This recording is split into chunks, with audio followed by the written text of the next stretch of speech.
Emmanuel Ducrot, c'est à vous. Bonjour Dimitri, bonjour. Et bonjour à tous.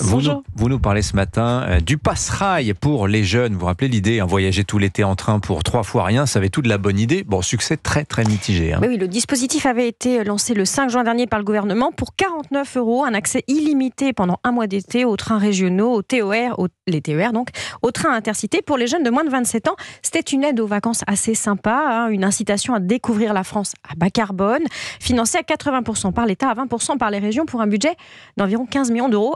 Le passe-rail n'a, comme on dit, pas trouvé son public.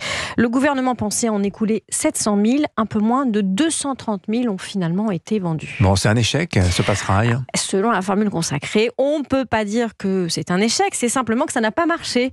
Le gouvernement préfère voir le verre à moitié plein. Ça a permis 1,9 million de voyages pour des jeunes Français et pour lui, c'est déjà bien. Bon, on peut voir ça comme ça.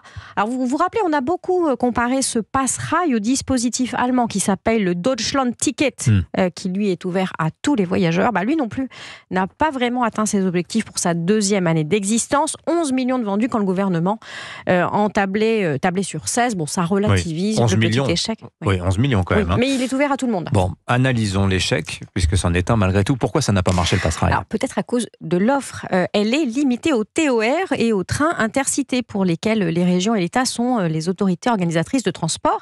Les TGV Inouï, Ouigo, les Eurostar, les Thalys qui sont gérés par la SNCF et ses filiales ont été exclus de l'offre. Mais les TGV, ça reste quand même l'élément structurant pour les voyages longue distance à travers la France.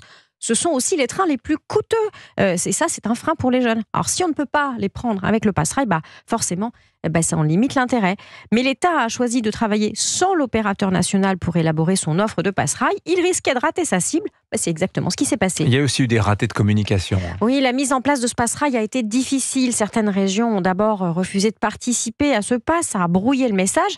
Comme d'ailleurs le fait que certaines ont continué à proposer des offres concurrentes pour les jeunes, comme les billets à 1 € sur les réseaux régionaux en Occitanie ou dans les Hauts-de-France. Ça a forcément un peu amoindri l'intérêt du passe-rail. Puis il y a un autre point qui est souligné par les professionnels du voyage, c'est que l'offre n'a pas été bien vendue sur les réseaux sociaux et puis sur les canaux utilisés par les jeunes.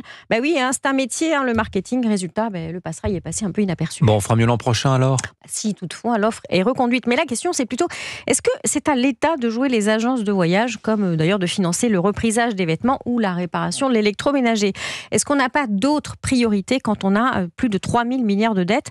Surtout si c'est pour faire assez médiocrement ce que d'autres feraient beaucoup mieux. Après tout, on a quand même un opérateur national de transport dont c'est le métier d'organiser des voyages en train, la SNCF.